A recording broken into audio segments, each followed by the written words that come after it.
Right, here's a nice question dealing with exponent rules. So you've got the product of two fractional exponents on the top divided by product 2 on the bottom. But I notice that these are both x's.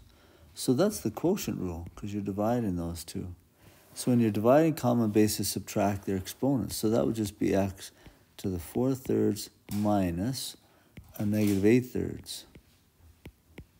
Similarly with y, it'd be 2/3 minus 1/2. Okay, so now we've got to deal with fractions.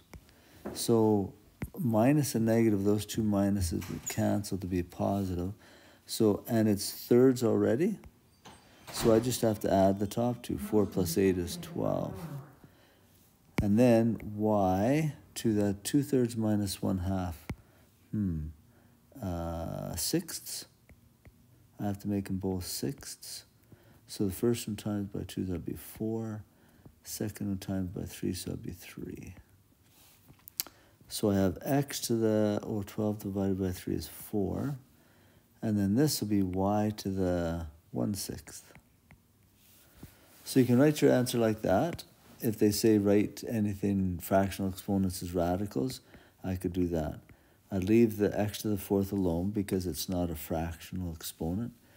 This one I can change to a radical.